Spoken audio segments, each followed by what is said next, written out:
Hello and welcome. My name is Alan, and today we're going to be reading more Ideas and Opinions of Albert Einstein. Now, we're going to read a single piece. It's a fairly large piece. 1, 2, 3, 4, 5, 6, 7 pages in length. So bear with me. I'll try to get through this. The name of it is Addresses on Reconstruction in Palestine, and the blurb reads, From 1920 on, observing the spread of anti-Semitism in Germany after World War I, Einstein, who up to that time had expressed little interest in religious matters, became a strong supporter of the Zionist movement. In 1921, he came to New York with Professor Chaim Weizmann, later to become the first president of the State of Israel, to raise funds for the Jewish National Fund and the Hebrew University in Jerusalem, founded in 1918. The first three talks below were delivered, however, during his third visit to the United States in 1931-32. His second American visit had occurred in 1930. The fourth talk was made many years earlier upon his return from America to Berlin in 1921, while the fifth, though more recent, nevertheless predated his settling in Princeton, 1933. All were published in Mein Weltbild, Amsterdam, Corrido Verlag, 1934. 1.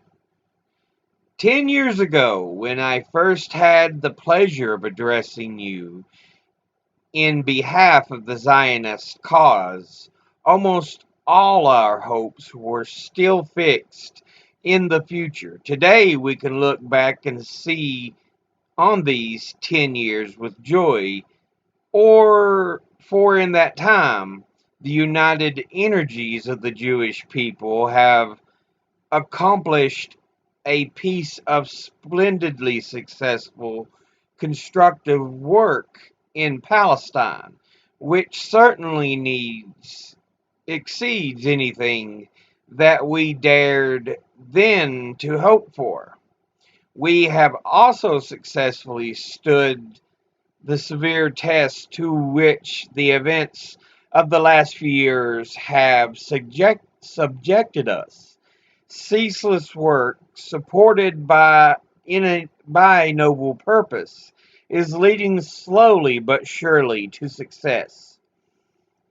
The latest pronouncements of the British government indicate a return to a juster judgment of our case. This we recognize with gratitude. But we must never forget that this crisis has taught us, namely, that the establishment of satisfactory relations between the Jews and the Arabs is not England's affair, but ours. We, that is to say, the Arabs and ourselves, have got to agree on the main outlines of an advantageous partnership which shall satisfy the needs of both nations. A just solution of this problem, and one worthy of both nations, is an end no less important and no less worthy of our efforts than the promotion of the work of construction itself. Remember that Switzerland represents a higher stage of political development than in any national state, precisely because of the greater political problems which had to be solved before a stable community could be built up out of groups of different nationality. Much remains to be done, but one at least of Herzl's aims has already been realized. The Palestine job has given the Jewish people an astonishing degree of solidarity and the optimism without which no organism can lead a healthy life. Anything we may do for the common purpose is done not merely for our brothers in Palestine, but for the well being and honor of the whole Jewish people. 2. We are assembled today for the purpose of recalling to mind the age old community, its destiny, and its problems. It is a community of moral tradition which has always shown its strength and vitality in times of stress. In all ages, it has produced men who embodied the conscience of the Western world, defenders of human dignity and justice. So long as we ourselves care about the community, it will continue to exist to benefit of mankind, in spite of the fact that it possesses no self contained organization.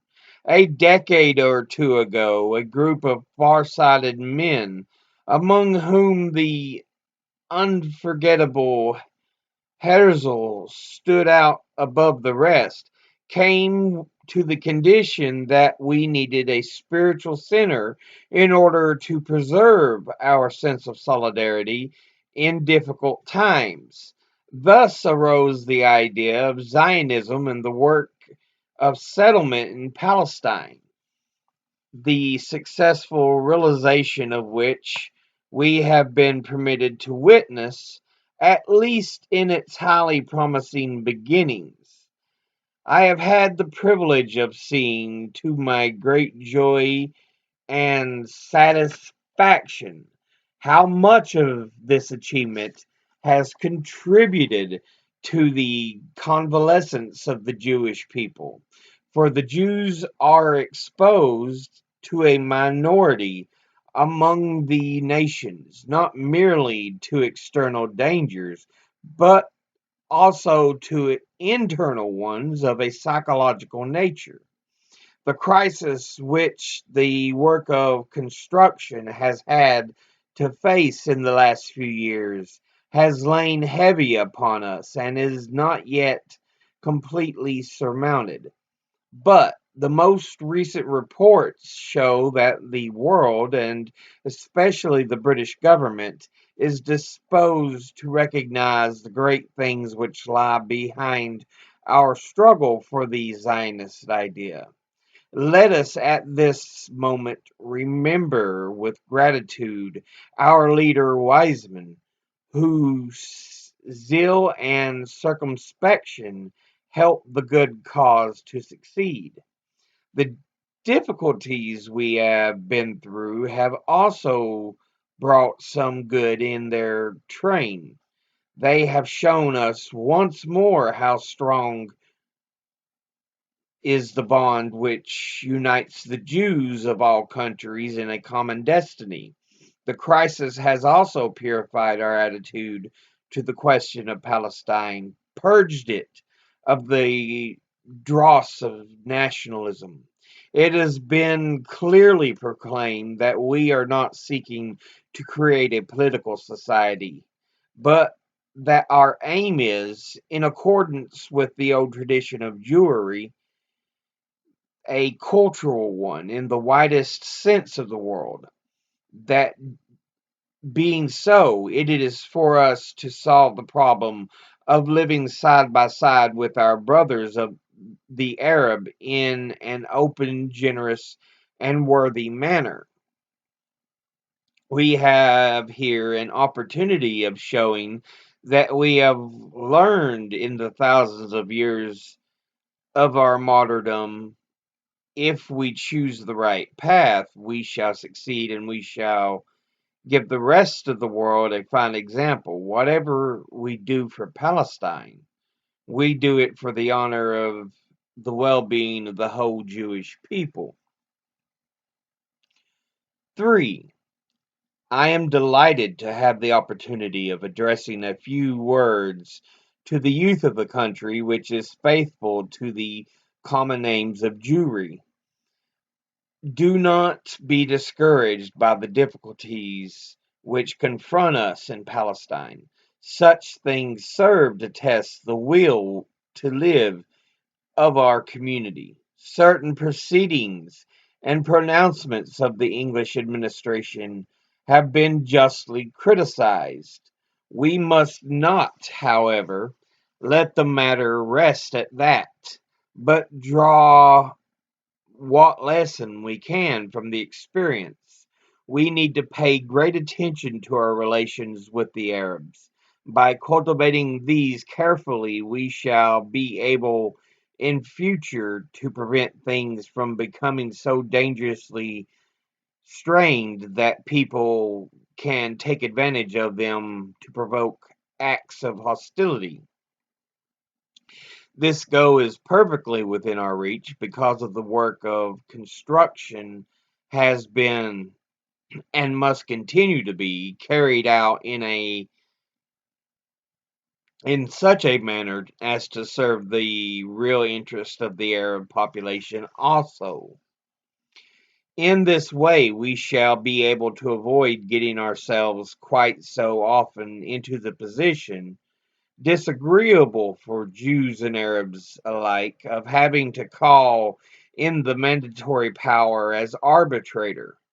We shall thereby be following not merely the dictates of Providence, but also our traditions, which alone give the Jewish community meaning and stability. For our community is not and must never become a political one. This is the only permanent source whence it can draw new strength and the only ground on which its existence can be justified. 4. For the last 2,000 years, the common property of the Jewish people has consisted entirely of its past. Scattered over the wide world, our nation possessed nothing in common except its carefully guarded tradition. Individual Jews, no doubt, produced great works, but it seemed as if the Jewish people as a whole had not the strength left for great collective achievements. Now all that has changed. History has set as a great and noble task in the shape of active cooperation in the building up of Palestine. Eminent members of our race are already at work with all their might on the realization of this aim.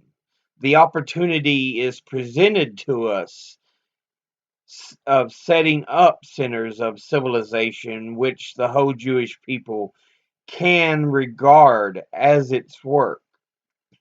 We nurse the hope of erecting in Palestine a home of our own national culture, which shall help to awaken Near East to the economic and spiritual life. The object which the leaders of Zionism have before their eyes is not a political but a social and cultural one.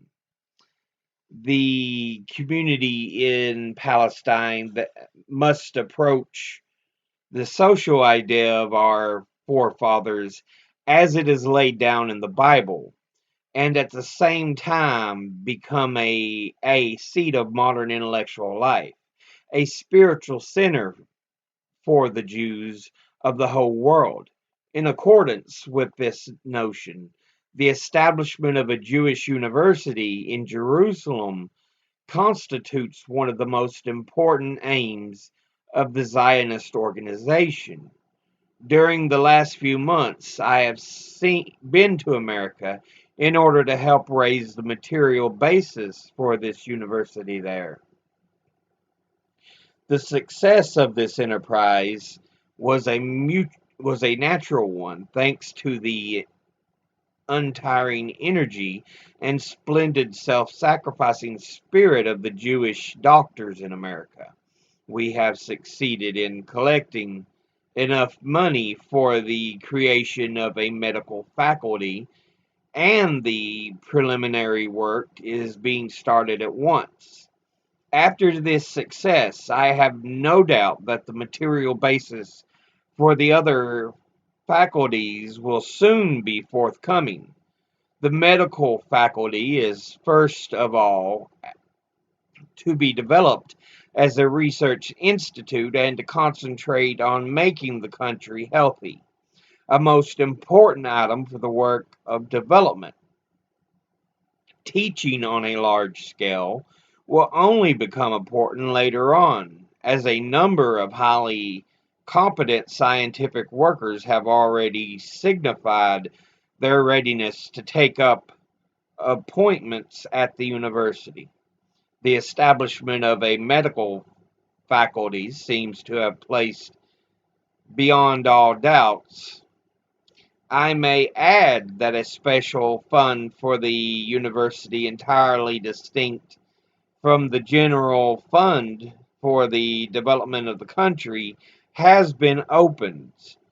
For the latter, considerable sums have been collected during these months in America, thanks to the indefatigable labors of Professor Wiseman and the other Zionist leaders, chiefly through the self-sacrificing spirit of the middle classes.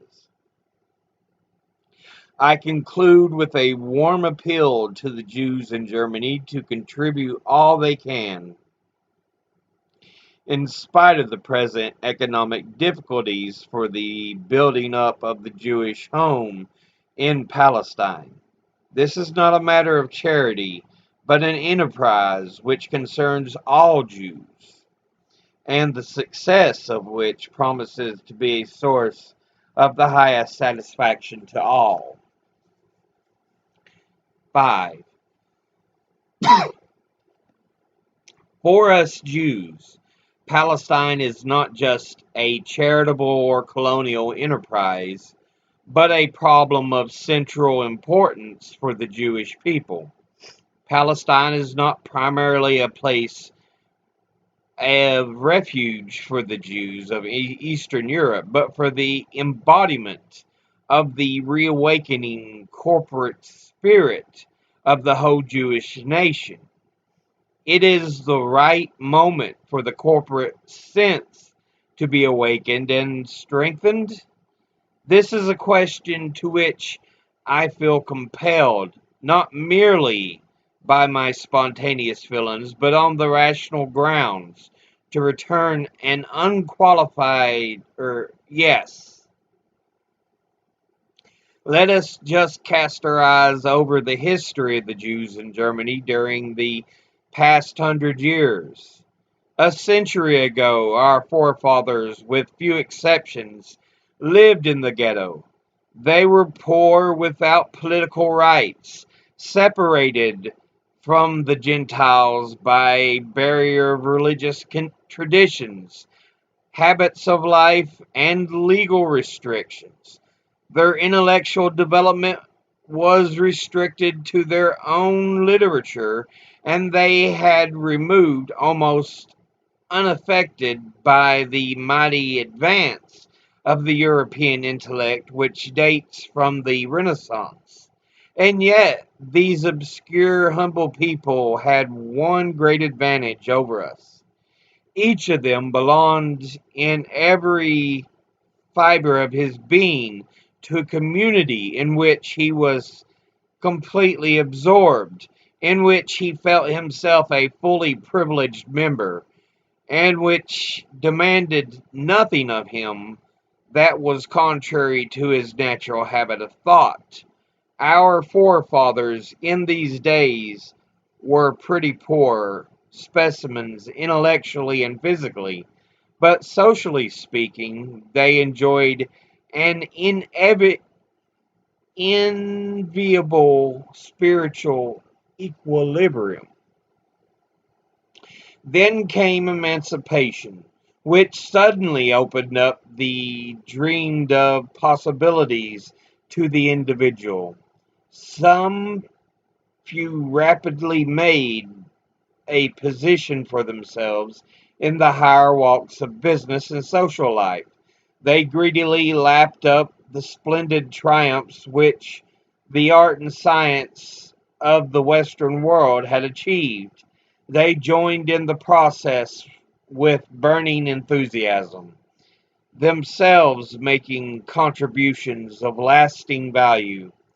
At the same time, they initiated the external forms of Gentile life, departed more and more from religious and social traditions, and adopted Gentile customs, manners, and habits of thought. They seemed as though they were completely losing their identity in the superior numbers and more highly organized culture of the nations among whom they lived, so that in a few generations there would be no trace of them left. A complete disappearance of Jewish nationality in Central and Western Europe seemed inevitable. But events turned out otherwise. Nationalities of different race seem to have an instinct which prevents them from fusing. However, much of the Jews adapted themselves in language, manners, and to a great extent, even in the forms of religion, to the European peoples among whom they lived. The feeling of strangeness between the Jews and their hosts never disappeared. This spontaneous feeling is the ultimate cause of anti Semitism, which is therefore not to be got rid of by well meaning propaganda. Nationalities want to pursue their own path, not to blend. A satisfactory state of affairs can only be brought about by mutual toleration and respect. The first step in that direction is that we Jews should once more become conscious of our existence as a nationality and regain the self respect that is necessary to a healthy existence. We must learn once more to glory in our ancestors and our history, and once again take upon ourselves as a nation cultural tasks of a sort calculated to strengthen our sense of community. It is not enough for us to play a part as individuals in the cultural development of the human race. We must also tackle tasks which only nations as a whole can perform. Only so can the Jews regain social health. It is from this point of view that I would have you look at the Zionist movement. Today, history has assigned to us the task of taking an active part in the economic and cultural reconstruction of our native land. Enthusiasts, men of brilliant gifts, have cleared the way, and many excellent members of our race are prepared to devote themselves heart and soul in the cause. May every one of them fully realize the importance of this work and contribute according to his powers to its success.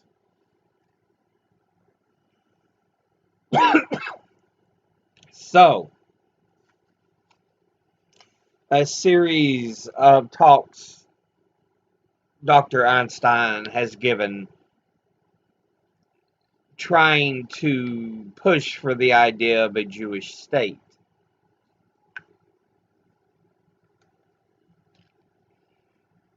Um, he is saying there is so many problems out there, especially with anti-Semitism, that need to be resolved. And the Jews, in an attempt to fit in with Europe and its customs and its peoples, often lose themselves. And so he says, what we need as a people is our own nation.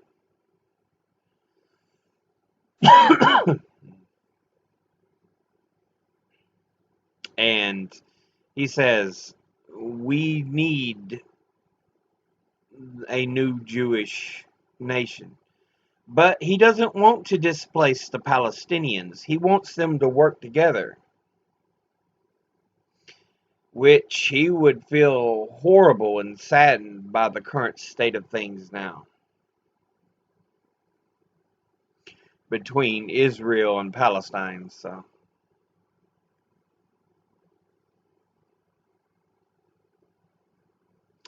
but yeah, that'll be the end of this episode. As always, educate thyself, think, read, study, learn. Someone tries to tell you something you have trouble believing, ask them to cite the sources. I'll see you all in the next episode. Until then, later.